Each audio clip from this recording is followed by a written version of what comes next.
এই দেখো তোমার জন্য একটা গিফট আনছি, দাও তো গিফটটা পছন্দ হয়নি।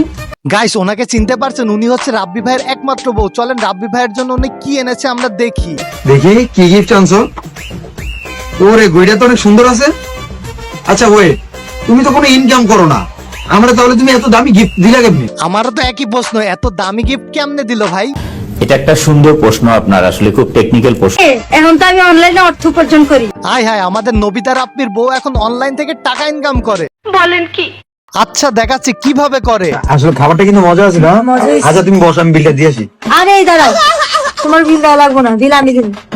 বিল তুমি দিবা? তুমি টাকা পাইবা কই? দাঁড়াও দাঁড়াও দাঁড়াও, তুমি টাকা পাইবা কই? আমি এখন অনলাইনে ইনকাম করি। কিছুদিন আগে নবিতা রাব্বি ভাই বলছিল সে নাকি বউ ব্যবসা করবে না। প্রমাণ দাও। আচ্ছা ঠিক আছে, প্রমাণ দিচ্ছি। ঠিক আছে, তো রাব্বি তোমার কাছে আমার একটা প্রশ্ন আছে। কি প্রশ্ন ভাই? প্রশ্নটা হলো, তুমি তো বিয়ে করলে তাই না, তোমার দাম্পত্য জীবন যেন সুখী হয়।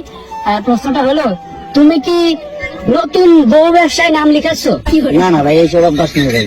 এই কাপড় ব্লগ তুমি করবা না? না না না, আমার বিরুদ্ধে এমনি বিয়ে হয় না। হ্যাঁ, তাহলে কাপড় ব্লগের কোনো প্রয়োজন নাই, তাই তো? আমি আমি 5 বছর ধরে তুমি আমি আমি একে ট্রেনিং এ বইতেছি। আর এই যে আরেকটা সোনার টুকরো আছে, এটা তো 1-1.5 বছর ধরে তো আর ঘুমিয়ে রয়েছে। আর কি দরকার না, আমার ট্রেনিং এত সহজে যাইতেছে না। তাহলে কি আমরা ধরে নিব তুমি কোনো কাপড় ব্লগ করবা না? না না না,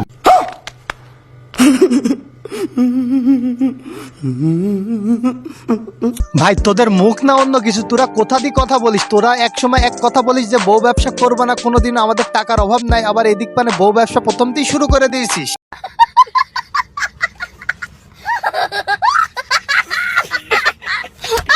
আজকের ভিডিওটি এই পর্যন্তই ছিল। যদি ভিডিওটি ভালো লেগে থাকে তাহলে ফেসবুক পেজটি ফলো করে দিবেন, আর কেউ যদি ভিডিওটি ইউটিউব থেকে দেখে থাকেন তাহলে ইউটিউব চ্যানেলটি সাবস্ক্রাইব করে দেবেন। ধন্যবাদ।